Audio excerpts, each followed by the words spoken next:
Good morning. Welcome to the Crest Network. Today we're going to be talking about sales prospecting and doing it the right way. This is part one of a four-part series covering a fairly extensive number of things about sales prospecting. First, we're going to talk about cold visits. And then we're going to talk about cold calls, as in phone calling. And certainly we want to talk about filling your pipeline, filling the pipeline of leads and opportunities that you so vitally need in order to be highly successful in the sales process. I'm Dick Wagner. Welcome to the Crest Network Sales Prospecting. First off, there are three simple, critical rules in the sales effort. Number one, it's pretty obvious, but it's worth repeating. Be positive. Nobody likes a negative person. Number two, if you're going to be in the sales world, you need to be aggressive. And I don't mean aggressive where you're an obnoxious, overbearing, in your face, cigar chewing, used car salesman. I'm talking about just following through with every detail and not let it hang. And be persistent. Get the details, follow up, never leave your sales meeting hanging so that nobody knows what the next step is. Simply put, attitude is everything. In being positive, everybody is more willing to talk to positive people. You certainly are. I certainly am. Positive and happy attitudes are contagious. And what's an interesting statistic is that what you're saying often is less crucial than the tone in which you say it. And shockingly, your non-verbal cues are even more significant. 10% of what you say is crucial. 40% of how you say it is crucial.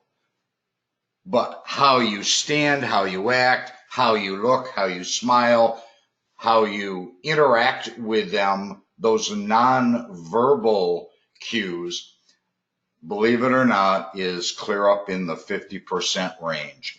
And number two, be aggressive. When you're calling somebody and you're leaving them a voicemail, don't just say, "Hi, this is Dick Wagner, and I want to leave a message." Be aggressive. Leave your phone number. Leave some critical one short sentence about some compelling reason why they ought to call you back. But in all of that, please don't be obnoxious. I kind of like this saying down the bottom of the screen: the aggressive person wants to help. The obnoxious person just wants to help himself. And number three, be persistent. It's about not giving up. It's being determined to help your client. I think it's interesting. Abraham Lincoln lost the U.S. House of Representatives election in 1843. And then in 1855, he lost the Senate race.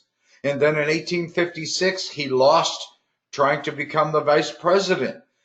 In 1858, once again, he lost the Senate race. And then 2 years later, he became our 16th president. That's pretty determined, pretty persistent. So we really know attitude is everything.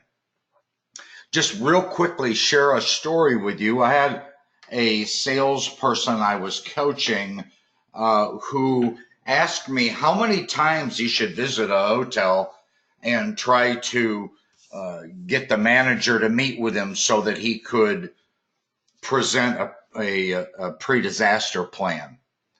And I told him 1, 2, 3, 5, 10 times, really whatever it took, up to the point where when you arrived there, they picked up the phone and called security to have you removed. In his daily reports to me, written reports, I became aware that he finally signed up a hotel that he'd actually visited 12 times over the course of about 3 months. So it's about not giving up. It's about being persistent. Cold calls, cold physical sales visits, and then sales in general. Today, in this world that we live in, it's all about them. It's all about your client. It's all about your prospect, because they really don't care about you. And as a matter of fact, they care even less about your company. So you are somewhat barely important to them, but the company you're representing, XYZ Restoration, is way down at the bottom of the list of importance to those clients. And the fact of the matter is they don't have time to hear all about your products and your services.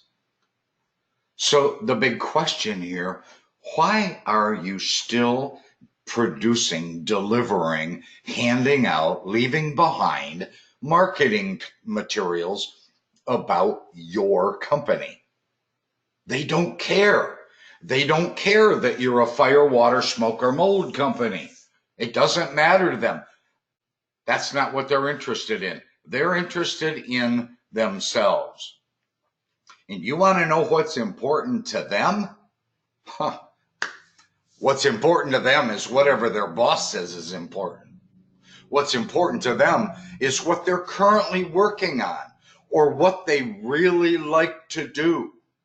What's important to them is what makes them the most money or what gets them promoted. Yes, what's important to them is what helps get rid of their headache, their issue, their pain, their struggle, their challenge in their business. What's important to them is whatever gets them home sooner. So many times I'll ask the question in class of marketing people, what's the number one thing we're trying to achieve aside from trying to get your client to refer you and give you additional work? What's the next most important thing? And almost everybody says, well, I'm trying to make friends. People, I'm here to tell you, everybody has enough friends.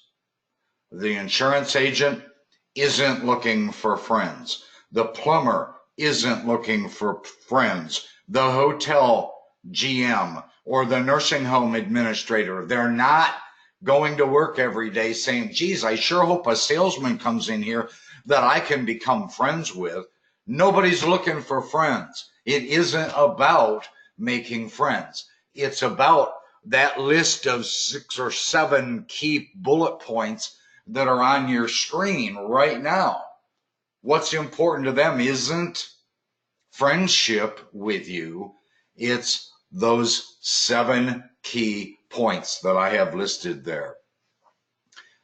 Yes, it's certainly possible to turn strangers into customers, and they might ultimately become friends at some level, but that is not your primary concern.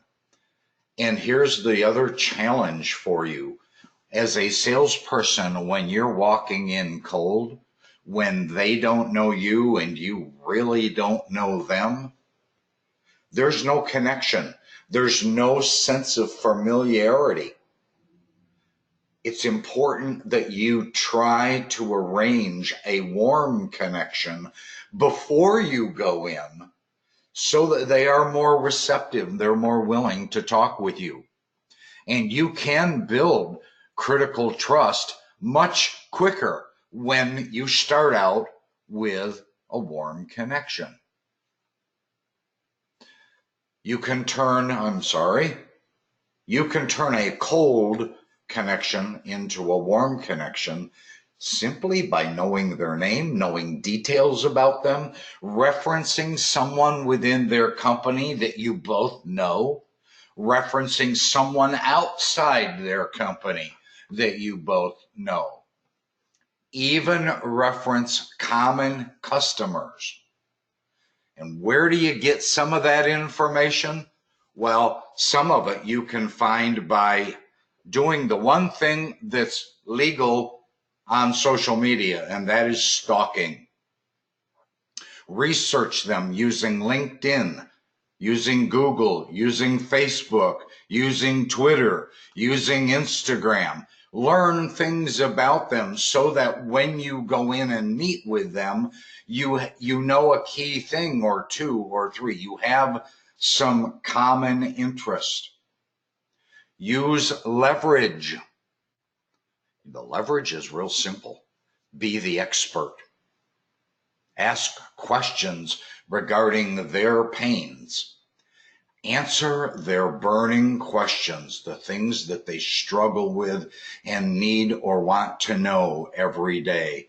The bottom line here, bring them real value.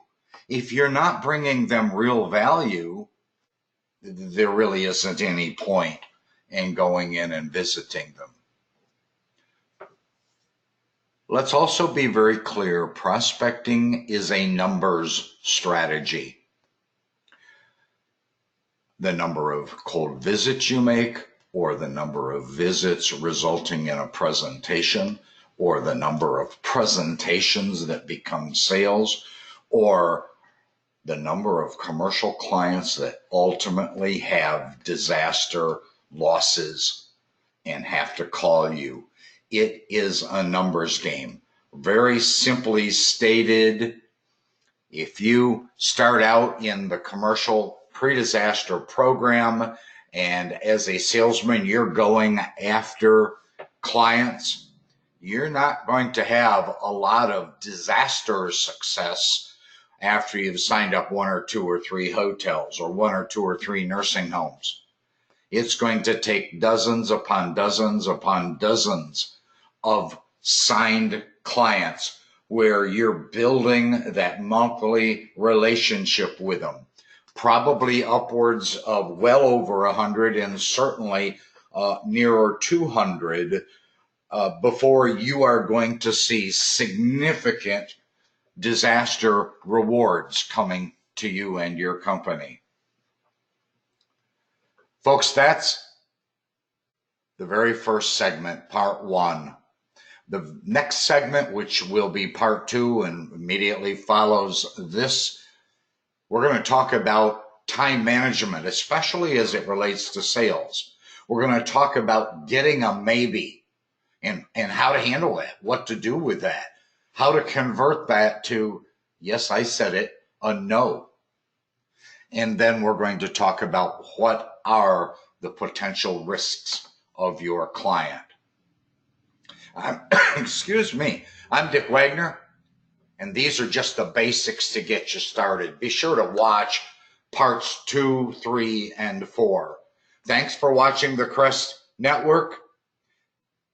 Please know that there's one-on-one coaching available for much more in-depth help. And if you don't already know it, as an elite member, you have personal access and coaching available to you. Thanks for watching. Bye-bye.